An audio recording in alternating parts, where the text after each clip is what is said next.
Hoje eu provavelmente trago o filme do ano, infelizmente. Oi, eu sou a Helena, estudante de cinema e audiovisual, e eu resolvi assistir todos os filmes indicados na categoria principal do Oscar e resumir todos eles pra vocês. Uma Batalha Após a Outra é um filme dirigido pelo Paul Thomas Anderson, protagonizado pelo DiCaprio, e ele é uma história bem extensa que envolve crítica ao governo, revoluções políticas e um drama familiar. Todos esses pontos são muito importantes, devem ser trazidos à tona, devem ser debatidos em filmes, mas o problema aqui é a forma como o diretor resolve conduzir essa história. O filme começa com um grupo de revolucionários invadindo ali uma base militar, que é um centro de detenção de imigrantes. O que eles querem fazer ali é resgatar esses imigrantes e tocar o terror nos militares, principalmente no Steven, que é o comandante ali daquele centro de detenção, e ele é um ser humano horroroso. Os personagens de destaque são a Perfídia, interpretada pela Teyana Taylor, e o Bob, que é interpretado pelo DiCaprio. E esses não são os nomes verdadeiros deles, mas sim os codinomes que... é o codinome da Perfídia e o nome que o Bob vai adotar mais pra frente no filme. Os dois são um casal e futuramente os dois vão ter uma filha que vai conduzir a segunda parte da história. Então eles invadem essa base militar, o papel do Bob ali é chamar a atenção dos militares enquanto o pessoal resgata os imigrantes, e a Perfídia vai direto até o Steven pra ameaçar ele e pra dar uma humilhada nele também, merecida. Mas os problemas narrativos já começam aqui nesses primeiros segundos de cena. Porque assim, em tempos onde o ICE tá tocando terror nos Estados Unidos, tá tratando imigrantes pior do que eles tratariam animais,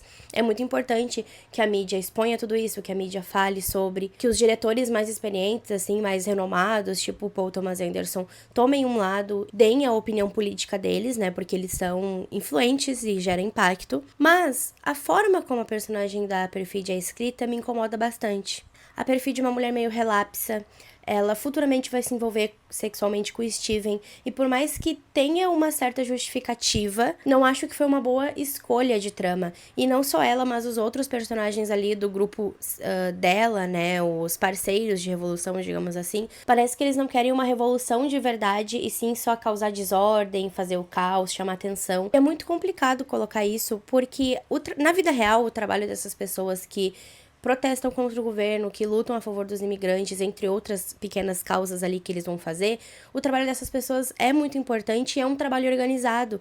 E aqui no filme só parece que eles fazem de tudo pra chamar atenção e pra dizer que eles estão acima do governo, e não é assim que funciona. Causa uma impressão muito errada de uma pauta que é importante e que deveria ser tratada com mais respeito. Mas voltando ali ao filme, eles conseguem tirar os imigrantes de lá, eles prendem todos os militares no mesmo lugar onde eles estavam prendendo os imigrantes, e aí todo mundo vai embora. As próximas cenas são uma sequência de pequenos ataques que eles foram fazendo. Então eles colocam um detonador no escritório do senador que quer proibir o aborto, daí a Perfídia liga pra ele ameaçando, falando, né, dando o recado deles.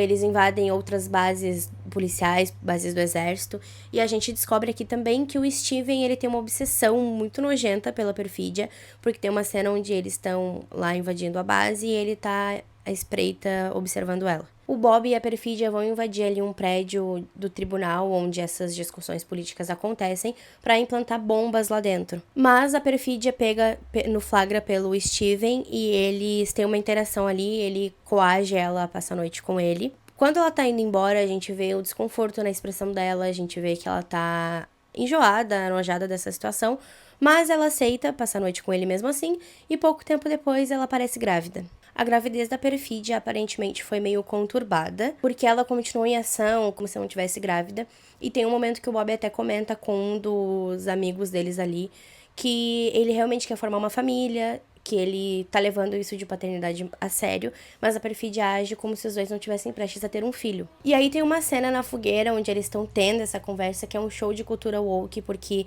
o filme precisa o tempo inteiro reforçar o quanto o governo é mau e o quanto eles são revolucionários e quanto eles vão mudar o mundo, como se não tivesse um jeito melhor e mais inteligente de criticar o sistema, ao invés de marginalizar as pessoas que lutam contra ele e reforçar estereótipos errados. Depois que o bebê nasce, a Perfídia meio que entra em crise, ela tem constantes ataques de ciúme da bebê com o pai, ela se sente mal por não gostar de ser mãe, ela fica incomodada porque agora o bebê tem toda a atenção que ela gostava de chamar pra ela o tempo todo, então ela decide abandonar os dois. E isso traz uma dualidade muito grande, porque os sentimentos da Perfídia são muito válidos, ela tá infeliz, ela não gostou de ter tido filho, de ser mãe, e o Bob tenta mudar ela aos poucos depois que o bebê nasce, né? O que também não é certo da parte dele. Só que a criança não tem culpa e ela foi uma baita de uma escrota. Mas é isso, né? Mulheres ocupando todos os lugares, inclusive de abandono parental. Depois que a perfídia foi embora e o Bob já tá cuidando da filha dele sozinho, o Steven e o Bob se esbarram no mercado e uma cena bem desconfortável, bem nojenta acontece. You got a baby? Yeah. Male, female?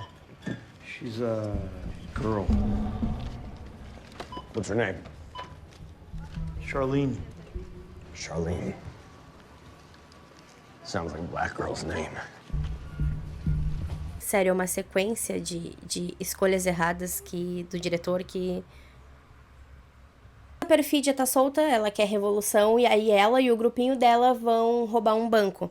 Só que dá muito errado, porque ela mata um homem a tiros, e o grupo precisa fugir ali do local do crime antes de conseguir, né, fazer o assalto, terminar ali o que eles estavam fazendo. Tem uma cena de perseguição, todo mundo sai correndo, polícia atrás, e a perfídia é pega. E tem mais uma cena super desconfortável, onde ela é tratada feito um animal no zoológico pelos policiais. Aí o Steven chega lá, mais uma vez coagindo ela, falando, olha, eu posso te ajudar se tu me entregar, né, todo mundo, me der nomes, endereços. E como ela não tem escrúpulo nenhum, ela entrega absolutamente todo mundo. Isso, então, o grupo tem que se separar e todo mundo tem que fugir, cada um pra um canto. É aí que o Bob adota o nome de Bob. E quando o grupo se desfaz, um deles entrega ali um aparelho pra todo mundo que serve como um GPS e um aparelho de identificação, então ele apita quando eles estão próximos. E eles também têm senhas e códigos secretos para conseguirem se comunicar. A desgraçada da perfídia vai para uma casa de proteção à testemunha, já que ela entregou todo mundo para tirar o dela da reta, então faz parte ali do protocolo, né, para ninguém vir atrás dela. Temos um salto temporal de 16 anos e agora a bebê Willa é adolescente. O Bob virou um alcoólatra, drogado, irresponsável, que tem uma síndrome de superproteção com ela, mas ele não é responsável pra cuidar dela. Então ele só proíbe ela de fazer muita coisa. E a Willa é uma menina muito esforçada, muito inteligente, que meio que tem que adotar o papel ali de mãe do pai dela e tem que se virar pra dar conta de tudo sozinha, porque o pai dela é um completo inútil. E todos os traumas que ele teve ali no relacionamento, no grupo, na época da Revolução, tudo, ó, joga em cima da filha dele. E exatamente como na vida real, o sistema não mudou merda nenhuma. Ainda tem a base militar, os imigrantes ainda são presos, é aquela palhaçada toda. O velho do Steven vai se encontrar com o velho branco rico, e ele, junto com muitos outros velhos brancos ricos, fazem parte de um clube, que é uma seita, quase uma Ku Klux Klan do século XXI. Aí o Steven quer muito entrar aí pra esse grupinho bem legal, bem querido, né? E aí eles fazem meio que uma reunião, assim, eles começam a falar muitos absurdos, inclusive sobre purificação racial. E obviamente ninguém ali pode saber que ele se envolveu sexualmente com uma mulher negra, porque senão, ó, acabou o grupinho pra ele. Mas existe uma pedrinha no sapato dele. Porque ele sabe, a gente sabe, que tem grandes chances da Willa ser filha dele com a perfídia. Então, esse velho fica louco porque existe ali uma investigação, né? Tipo, o grupinho, antes de aceitar alguém, faz uma investigação, vai procurar mais sobre a vida da pessoa e ele quer acabar com o passado dele, por isso ele vai mover todo o exército americano atrás do Bob e da Willa. Ele conversa lá com o braço direito dele do exército, fala assim, ah, beleza, conseguiu localizar os dois, então agora inventa uma desculpa aí convincente pra gente poder, né, levar toda a equipe pra lá. Aí, no caso, eles inventam que os dois são traficantes de droga perigosíssimos e tal. Eles conseguem essa informação de onde eles estão, do paradeiro deles, do endereço, o codinome e tudo mais, porque eles sequestram um dos membros antigos ali do grupo, um dos poucos que conseguiu sobreviver, e ameaçam a irmã dele. Então, ele entrega, né, o Bob, meio que ele não tem muita escolha também, mas ele deixa outra sobrevivente ali do grupinho deles avisada de que vai dar merda. Antes dos militares conseguirem chegar ali onde a Willa e o Bob moram, tem mais uma cena só pra mostrar um pouquinho mais, assim, de como funciona a dinâmica familiar dos dois e reforçar o que a gente já sabe do Bob. E nesse dia em específico tá tendo um baile na escola da Willa, então ela sai com os amigos dela, vai pra esse baile e o Bob fica ali sozinho na casa. Isso, os militares já estão chegando ali onde eles estão e a gente conhece a Deandra. Foi ela quem foi avisada de que os militares viriam atrás dele. Aí ela vai ali até a escola da Willa, encontra ela no banheiro do baile Daí ela explica pra Willa que a Willa tá sendo perseguida, que os caras vão vir atrás dela. Willa de início acha estranho, porque o pai dela é paranoico e passou um pouco dessa paranoia pra ela. Ela não acredita muito no que a Deandra tá falando, mas eles têm aquela linguagem secreta de identificação entre eles. Daí quando a Willa percebe que ela tá falando a verdade, as duas vão embora. Logo que elas vão embora, os militares chegam no baile da escola e aí eles param o baile todo. Eles vão perguntando de um por um se eles conhecem a Willa e eles identificam um grupinho de amigo delas e levam eles pra um interrogatório. O Bob tá em casa, recebe uma ligação do grupo, né, de revolucionários que ele fazia parte. Esse grupo ainda é ativo, mas com outras pessoas. Ele precisa falar lá o tal do código pra eles poderem se encontrar, pra eles poderem dar a localização da Willa e da Deandra. E ele tá super chapado. E ele não lembra do código. Olha só que bacana, né? Pai do ano. E aí ele perde a comunicação total com a Willa, porque eles não sabem que se realmente é o Bob, né? Porque eles estão só falando por telefone. Os militares chegam finalmente na casa do Bob, mas ele já era preparado pra isso, então ele consegue fugir. E uma observação minha, que foi uma parte sutil, mas que eu achei legal a forma como eles introduziram no filme, que é: quando o Bob tá fugindo ali dos militares, a gente entende que ele tá preparado pra isso há muito tempo. Ele já tinha esse medo desde que a Willa era bebê, e ele pega 2 mochilas pra fugir. E uma das mochilas, na verdade, é uma bolsa de bebê, sabe? Isso é mostrado não só nas ações dele, nessa questão dele ser super protetor, nessa questão dele ser paranoico, mas também no fato de que a casa é inteira equipada, inteira preparada, e que ele meio que tem a bolsa de fuga deles preparado ali desde que eles chegaram. Mas como ele mesmo fala, e mais pra frente no filme, com o tempo ele acabou relaxando, ele acabou ganhando confiança de que, não aconteceu até agora, não vai acontecer mais.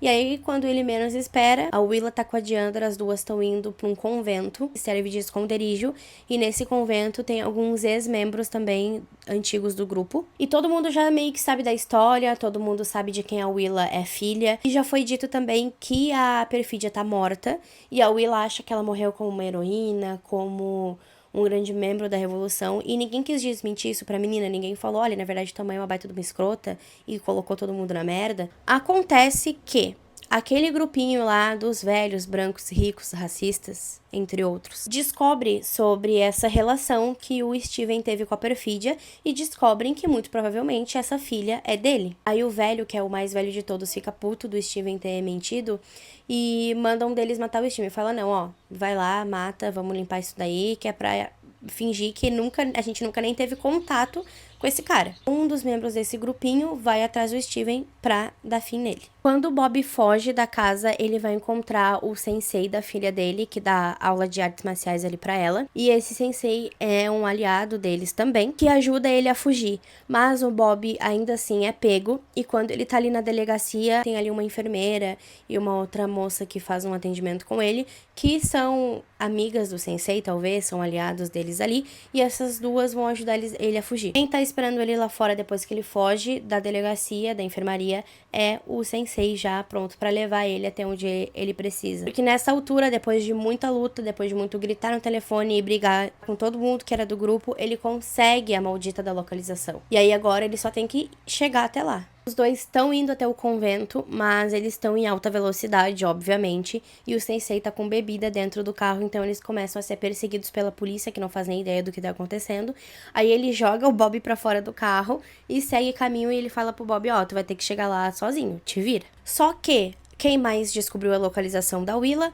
O coronel e a equipe dele. Então agora tá todo mundo indo pra esse convento. Depois de muito sufoco, o Bob tenta chegar antes do Steven no convento, mas ele não consegue. E quando o exército chega lá, ameaça todo mundo, coage as freiras que estavam ali, o Steven leva a Willa pra um canto um pouco mais isolado, assim, porque ele quer fazer um teste de DNA e descobrir se ela realmente é filha dele ou não. E aí, nisso, ele humilha ela de todos os jeitos, ele fica falando da mãe dela, ele fala um monte de nojeira pra ela. Ele tem muita raiva, muito nojo da Willa, como se ela tivesse culpa. Ele explica pra ela, ó, se o teste der negativo, tu tá livre. Te solto, a gente finge que nada aconteceu. Mas se o teste der positivo, eu vou te matar. Como é de se esperar, o teste dá positivo, mas o Steven, ele não vai fazer nada ali. Ele tira a Willa do convento e ele vai levar ela pra um outro assassino que ele contratou pra dar fim nela. O Bob consegue chegar no convento bem nesse momento que a Willa tá sendo levada. Ele se esconde ali pra tentar atirar no Steven, tentar ou distrair os guardas, enfim, fazer alguma coisa, né, salvar a filha dele. Mas ele não consegue, então ele sai do convento, né, volta ali pro carro que ele roubou no caminho. E ele tenta seguir o carro do Steven, mas ele perde ali de vista no caminho. Aí o coronel leva a Willa até o assassino que ele contratou, só que ele não tinha dito que era uma adolescente. Daí o cara fala, olha, eu não vou matar essa guria, tá louco? E aí ele fala, não, porque ela é muito perigosa, porque não sei o quê, porque tá metida com droga, não tem que matar. Aí eles colocam ela dentro do carro e o assassino pergunta, olha, vai ter alguém que vai vir procurar por ti? E eles estão num grande deserto, assim, é só duna e areia e pedra pra tudo que é lado. E nesse momento tem uma perseguição desgraçada e um pouco confusa, mas vamos lá. O Bob tá perseguindo o carro do Steven. Só que o Steven já colocou a Willa no carro do assassino. O carro do assassino passa pelo Bob na contramão e ele continua perseguindo o Steven. Só que além do Bob, tem o outro carro perseguindo o Steven, que é o carro daquele membro do grupinho que foi mandado pra matar o Steven. Então, tem os dois carros perseguindo o carro do Steven. Quem alcança o carro do Steven primeiro é o assassino e ele manda o Steven abaixar o vidro, o Steven baixa e ele dá um tiro na cara do Steven. O carro capota várias vezes e quando o Bob chega, o carro já tá capotado, tá só o corpo ali, e ele percebe que a Willa não tá junto. O assassino que tá com a Willa leva ela pra casa ali, todo mundo já meio que sabe quem encomendou a morte dela, só que o assassino faz um tiroteio com os outros na casa. Todos eles acabam mortos, e ele faz isso pra ajudar a Willa a fugir. Ela consegue pegar ali o carro dele e foge da casa. De novo, mais uma cena de perseguição, porque a Willa vê o carro do membro lá do grupo, que é o Tim, né, que acabou de matar o Steven. Ela vê o carro dele e ela acha que ele tá perseguindo ela. Ela para o carro no meio da pista, sai do carro e se esconde. E como ele não consegue frear a tempo, ele bate com tudo no carro dela e morre ali mesmo. Quero pontuar duas coisas sobre as cenas de perseguição. A primeira delas é que os ângulos escolhidos de câmera são muito bons, muito bem feitos. Que ele usou uma câmera próxima do solo, que meio que imita o movimento do carro. E ele também usa bastante o contra-plongé, e é um ângulo bem interessante, fica uma imagem bem composta. Mas ao mesmo tempo, essas cenas são bem longas. Já deu pra entender onde eles estão, já deu pra entender que eles estão perseguindo um ao outro, e mesmo assim o filme fica se estendendo nisso. O Bob finalmente chega, encontra a filha dele, os dois se abraçam ali, tem um momento de reencontro. Eles entram no carro, vão embora, e infelizmente o filme não acaba aqui. O Steven tá vivo, com uma sequela gravíssima do tiro que ele tomou, mas vivo. Corta pra cena que ele tá reunido lá com o grupinho dos velhos ricos. Ele mente que ele foi abusado pela perfídia, que ele foi drogado e obrigado a ter uma relação com ela, porque ele é uma mente muito inteligente. Ele é um homem muito inteligente. Então a perfídia queria usar ele pra ter um filho, pra o filho nascer com a mente super esperta dele. Só que ninguém cai nessa ladainha, né? Os velhos tão espertos sacam que ele tá mentindo, mas resolvem aceitar ele mesmo assim, porque o plano é matar ele. Então eles estão lá apresentando o prédio, mostram pra ele a sala que ele vai ocupar, falam pra ele, não, fica aí se instalando. E dentro dessa sala tem um gás, então quando ele se tranca lá dentro, ele morre com aquele gás. Vem o pessoal, tira o corpo dele de lá e agora sim a gente tá acabando. O Bob faz as pazes ali com a filha dele, pede perdão, se justifica ali pra ela, explica o lado dele também. E é compreensível, sim, que o Bob tenha os traumas dele, mas eu não engulo esse discursinho, porque ele é adulto e ele tinha uma escolha pra fazer, e ele escolheu ser desleixado, alcoólatra, drogado, e ele entrega uma carta que a perfídia tinha escrito pra ela. Ele até explica que ele nunca entregou essa carta antes, porque era muito confuso pra ela criança, né? Ele preferia que ela só, né, soubesse que a mãe dela faleceu e era isso, mas existe essa carta e ele entrega pra ela ler. Aí ela tá se desculpando, ela diz se arrepender, ela fala que ela pensa muito na filha, que espera que a filha esteja bem e blá blá blá. E nessa carta também ela dá a entender que tá viva, mas tá escondida. A última cena do filme, então, é a Willa recebendo um chamado ali do grupo da Revolução e indo se encontrar com esse grupo, mostrando que ela se tornou exatamente igual à mãe dela. Tá, vamos por partes. Recapitulando, né, o que eu já pontuei aqui. Eu não gosto das escolhas narrativas, eu não gosto do texto que o Paul Thomas Anderson traz. Ele reforça muito o estereótipo, ele subjuga muito as pessoas, porque é como se ele estivesse se esforçando demais pra provar o ponto dele. Ele não sabe mostrar, ele quer contar, e fica uma história muito cansativa. Pra ser justa com a direção, tem 2 pontos muito positivos, que é a fotografia do filme, que me agrada em muitos momentos, e como eu já falei também, os ângulos usados ali nas cenas de perseguição. Mas nada disso se destaca, e não tem como se destacar, quando o roteiro do filme não é bom. E o que eu particularmente acho como diretora é que o Paul Thomas Anderson, ele se esforçou demais pra ter um Oscar. Ele não fez o filme com um propósito, ele não fez o filme pra trazer a crítica de verdade, isso é o discursinho que ele fala. Mas na verdade, ele fez o filme pra agradar os velhos da academia, que provavelmente vão premiar, porque é um filme que traz representatividade, traz uma crítica. A maioria dos membros da academia já se envolveu em muita polêmica por questão racial, questão de gênero, entre outros preconceitos que eles gostam de praticar. Então é um prato cheio pra eles se justificarem, se desculparem.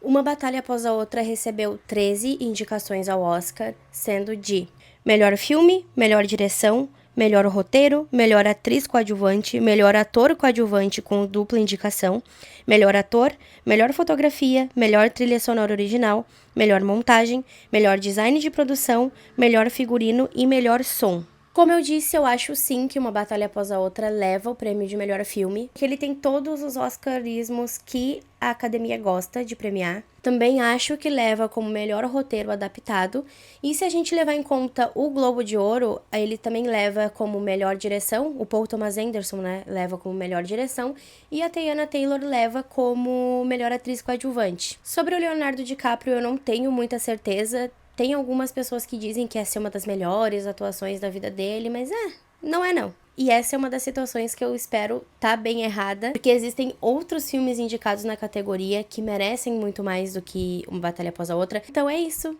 Espero que vocês tenham gostado. E a gente já chegou na metade do cronograma da sessão pré-Oscar, mas ainda tem muita coisa pra falar sobre. Até a próxima!